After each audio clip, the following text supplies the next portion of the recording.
Hi hello నమస్తే welcome to our channel. నేను మీ anchor పప్పు. ఈ రోజు మనతోని స్పెషల్ గెస్ట్ ఉన్నారండి. ఆ గెస్ట్ ఎవరు కాదు, శివరుద్ర సాధు గారు మనతోని ఉన్నారు. చాలా సమస్యలు ఉంటుంటాయి, చాలా మందికి పరిష్కారాలు కూడా దొరకవు. ఇది అవునా కాదా అన్న సందేహాల్లో ఉంటారు. కొన్ని సందేహాలు ఉన్నాయి, అది ఇప్పుడు శివరుద్ర సాధు గారిని అడిగి తెలుసుకునే ప్రయత్నిద్దాం. నమస్తే, నమస్కారం మిత్రమా. ఎలా ఉన్నారు? ధర్మ రక్షణలకై సృష్టిలో జరిగే అన్ని కార్యక్రమాలకై తిరుగుతూనే ఉన్నాం మిత్రమా. అంటే ఇప్పుడు గత జన్మ ఉంది ఖచ్చితంగా ఉంది. ఉన్నదని ఎలా ఆ తెలుసుకోగలుగుతాం? చాలా మంచి ప్రశ్న. ఒక మనిషికి చూడండి, ఇక్కడ ఉన్న ఈ చిన్న మెదడే మొత్తం సెన్స్, అంటే మన బాడీలో ఉన్న న్యూరో సిస్టమ్ అంతా పనిచేస్తుంది. మన మాట, మన చూపు చాలా బలమైనది. మీరన్న ఆ ప్రశ్నని కొంచెం వక్రీకరించి చెప్పుకోవాలి మనం. అంటే కొంచెం different way we have to talk.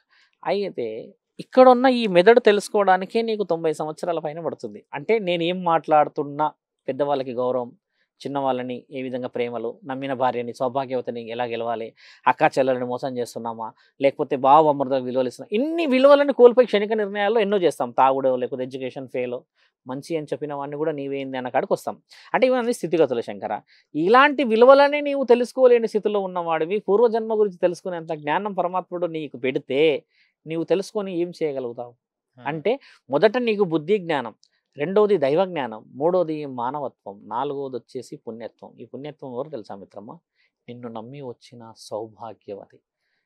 ఆవిడ నిన్ను సర్వస్వం అని నమ్మి వచ్చిన ఆడదాన్నే నువ్వు నడి రోడ్డుకి లాగుతున్నావు, కోర్టుకు తీసుకెళ్తున్నావు, గొంతు మీద తడి బట్టబెట్టి ఒక విధంగా ఉరేస్తుంటే నీకు గత జన్మ ఎలా తెలుసుకోగలవు? నీవు పుణ్యం చేస్తూ భగవంతుడు ఆరాధనలు ఉంటే కదా గత జన్మల సువాసనలు నీ దాకా చేరగలుగుతాయి.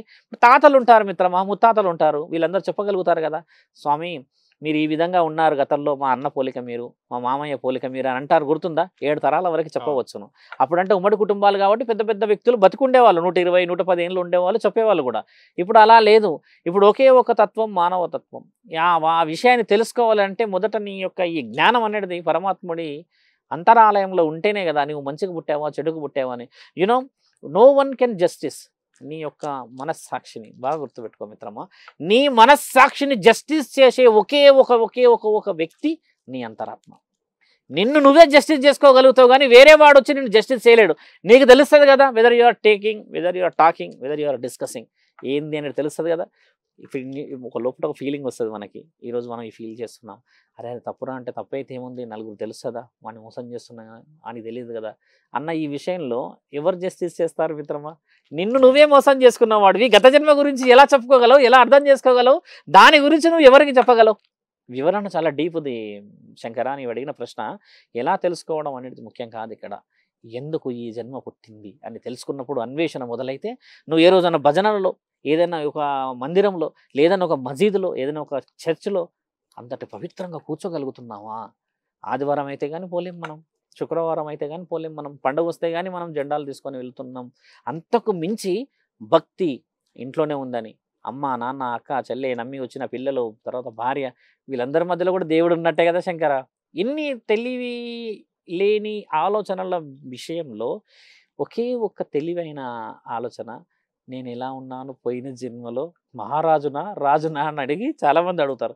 రాజువు మహారాజు అయితే నీకు చెప్పాల్సిన అవసరం లేదు, నీ గుణగణాలలో తెలిసిపోతుంది కదా. ఒకప్పుడు అంటే రాళ్ళు ఉండే, ఆ రాళ్ళని మనం కొండల్ని వెలగొట్టేసి పెద్ద పెద్ద కోటలు కట్టుకోగలిగాం.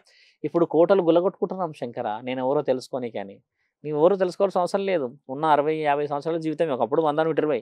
ఈ రోజుల్లో నిన్ను నువ్వు తెలుసుకోవడానికే 40 ఏళ్ళని ముగిచ్చేస్తున్నావు. కాబట్టి గత జన్మ ఉన్నది అనడానికి కారణం ఏంటంటే, కారణ జన్మలని తెలుసుకోవాలి. కారణం చేత పుట్టామంటే మొదట నీ యొక్క మనస్సుని కడుక్కోవాలి. అంతరాలయం, ఆలోచన, నీ యొక్క ఆత్మ. నేను ఎన్ని చెప్పినా నీ మాట తప్పితే నా మాట వినదు. బాగా గుర్తుపెట్టుకోండి. గురువు లేని విద్య గుడ్డి విద్య మిత్రమా. గురువులు చెప్పింది వింటున్నామా? తల్లిదండ్రులు చెప్పింది వింటున్నామా? అంతెందుకు శంకర, నీ మనస్సాక్ష్యానికి ఇది వద్దు ఇది వద్దు ఇది వద్దు అని అన్నా కూడా అదే చేసిన రోజులు ఉన్నాయి కదా ఇక్కడ. ఇవే పోకూడదు అంటాం. బాగా గమనించండి, ఎప్పుడైనా సెన్స్ వస్తుంది, ఒక సెన్స్.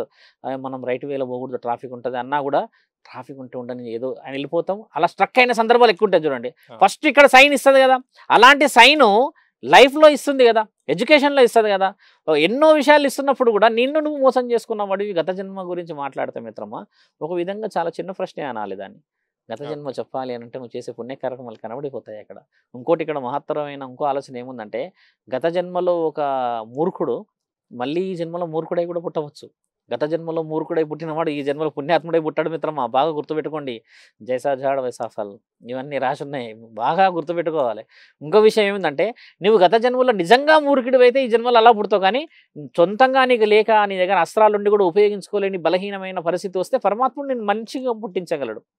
అలాగ పుట్టినవాడే కుబేరుడు కూడా. ఈరోజు లక్షల కోట్లు లెక్క పెడుతున్నాం కదా, కుబేరుడు ఒక జన్మలో వ్యసనపరుడు, బాగా తాగే ఉండేవాడు, ఆడవాళ్ళంటే చాలా అది, అలా ఉన్నాడు. కానీ ఆయనకి చనిపోతూ చనిపోతూ చనిపోతూ చనిపోతూ ఒకటి ఏమనిపించిందంటే, ఆయన నిలగొట్టేశారు అందరూ, నువ్వు ఏం చేయలేవు నాయన, ఈ ఆడవాళ్ళతో ఉన్నావు నిలగొట్టిన ఆ తరుణం, ఆయన లాస్ట్ పోతూ పోతూ పోతూ పోతూ ఓం నమ శివాయ అని చనిపోయి ఆ ఒక గుడిలో భజన అవుతుంటే ఆకలి అన్నం పెడతారేమో అని పోయినప్పుడు, అది రాసి ఉంది పురాణంలో, అన్నం పెడతారు కదా గుడి దగ్గర భజన అయితే, లడ్డు తర్వాత ఇంకేదో పలహారాలు ఇస్తారు కదా అని, అదంతా అయిపోయి నాకు ఇస్తారేమో అన్న ఆలోచనతో అక్కడ కూర్చుంటాడు మిత్రమా.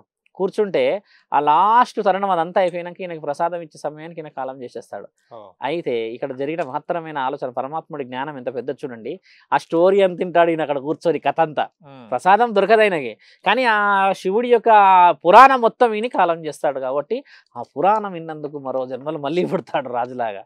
అలా జన్మాల్ని పరమాత్ముడు రాస్తాడు. అంటే మనం ఆ యొక్క జ్ఞానాన్ని అక్కడ సంపాదించలేకపోతే ఇనకపోయినట్టే నీ శరీరం ఎలా పశ్చాత్తాపడుతుంది శంకర. ఇప్పుడు పశ్చాత్తాపడాలి అని నువ్వు అనుకుంటేనే కదా పశ్చాత్తాపడగలుగుతావు. ఆ తరుణం నీకు రాకపోతే ఎలా పశ్చాత్తాపడతావు? ఇప్పుడు చెవిటివాడి ముందు శంఖం ఊదినట్టే ఉంది మన జీవితం. మారుతున్నామా? ఎక్కడో చాలా తక్కువ శాతంగా మారుతున్నారు. మీరు నన్ను అడిగారు కదా, ఏమని మొదట అడిగారు, ఇలా ఉండి మోసం చేస్తున్నారా స్వామి చాలా మంది అన్నారు కదా. ఆ ప్రశ్నకి బలం ఏంటంటే, స్వామి మోసం చేయాలంటే ఈ దేహం అవసరం లేదు శంకర. వైట్ కలర్గా మీరు అన్నట్టుగా మంచి లగ్జేరియస్గా వేసుకొని మంచి డ్రెస్ వేసుకొని కూడా మోసం చేయవచ్చు. ఇదే వేషం వేసుకొని మోసం చేయదు. మోసగాడు దొంగ ఎట్లా ఏ విధంగా దొంగనే కదా. వేషధారణతోనే వీ కెనాట్ డిసైడ్. ఓకే. ఆయన చూస్తే గనక మనము మరణించిన తర్వాత ఆత్మ అనేది ఎన్ని రోజులు భూమి మీద ఉంటుంది, ఎప్పుడు చేరుకుంటుంది తన లోకానికి? జనన మరణాలని రాసేది పరమాత్మ ఏం రాస్తాడంటే ఆయుష్ రాస్తాడు. మొదట బ్రహ్మలోకం అమ్మ కడుపులో మీరు అన్నట్టుగా నిర్ణయాలు జరుగుతున్నప్పుడు ఏం రాస్తాడంటే, ఈ మానవుడికి పూర్ణంగా ఆయుష్ అంటే పరిపూర్ణమైన ఆయుష్ 70 సంవత్సరాలు రాశాడు.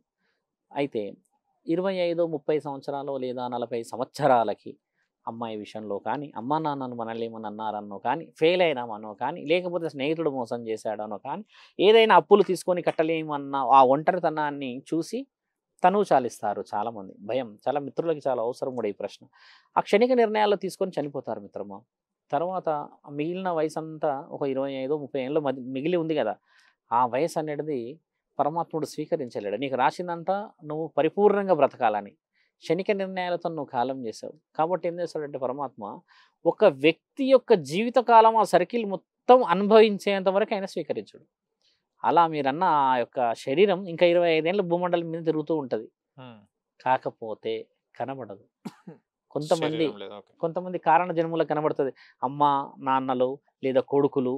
మేము ఈ మధ్య ఒక దగ్గరికి వెళ్ళాము, ఊరి పేరు తీసుకోలేను. ఆవిడకి ప్రతి మంగళవారం కనబడతాడంట కొడుకు. చనిపోయాడు కొడుకు.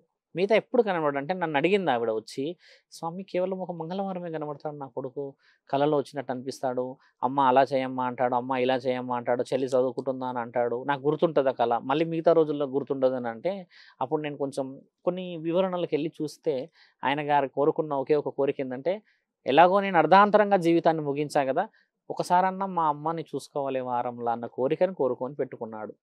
ఇది నిజమే కదా. తల్లికి తప్పితే ఆయన ఎవరికి కనబడలేకపోయాడు. ఇప్పుడు అలా కారణాల చేత కొంతమంది కనబడతారు మిత్రమా. అవి ఏమవుతున్నాయంటే, కొంతమంది వెళ్ళేసి మీరు అన్నట్టుగా ఆత్మబంధనాలు చేయించుకుంటారు, కొంతమంది భయపడిపిస్తారు, కొంతమంది ఏమంటారంటే నార్మల్గా ఉంటారు, కనబడరు, వెళ్ళిపోతారు కదా. ఇలాంటి కొంతమంది గురువు సాధనలో ఉన్న కొంతమంది ఏం చేస్తారంటే, ఆత్మబలం లేదని, దోషాలు ఉన్నాయని వాళ్ళని బందీ చేసే క్రమాలు ఎక్కువ చూస్తూ ఉంటాం. అయితే నిజముగా ప్రేమ, నిజముగా ఆప్యాయత ఉన్న వాళ్ళని బందీ చేయడానికి పరమాత్ముడే తీసుకుపోలేకపోయాడు కదా. మానవులు మనం ఏం చేయగలం? కాకపోతే ప్రత్యామ్నాయంగా ఏం చేయగలుగుతామంటే, కొంచెం నెమ్మదిగా కొంచెం ఆలోచన ప్రకారంగా వెళ్ళండి.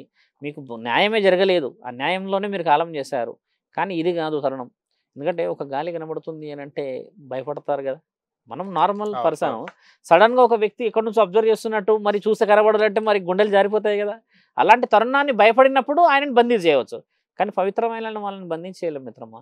మేము అడిగింది ఆ అమ్మని ఏం తెలుసా, నీవు అనుమతిస్తే అమ్మ ఏదన్నా బలంగా చేసి నీ కొడుకుని తండ్రి ఆలోచనలో మళ్ళీ పుట్టించి ఏర్పాటు చేస్తా అంటే ఆమె గట్టిగా మాట్లాడి అన్నది, అలా ఎలా చేస్తారు స్వామి, నా కొడుకు నాకు కనబడితేనే నాకు ఆనందం. పిచ్చి ప్రేమ, తల్లి ప్రేమను మనం వేరు చేయగలమా? అలా ఆవిడ ప్రేమ నేను చాలా ఇష్టపడి చెప్పిన, అలానే అవుతుందిలే అమ్మ, నీ కొడుకుని విడదీయడానికి నేనివ్వండి, నీకు సమస్య ఉన్నదంటే ముందుకు పోదాం. అదే వేరే వాళ్ళు అయి ఉంటే ఇంకేదో భయం లాగా చెప్పేసేసి చేసేసిన సందర్భాలు ఉంటాయి. దానివల్ల ఉపయోగం ఏం లేదు శంకర. కాబట్టి ఏంటంటే మీరు అన్నట్టు ఒక ఆత్మ ఎన్ని రోజులు ఉంటుంది అని అంటే దాని ఆయుష్ తీరే వరకు ఉంటుంది.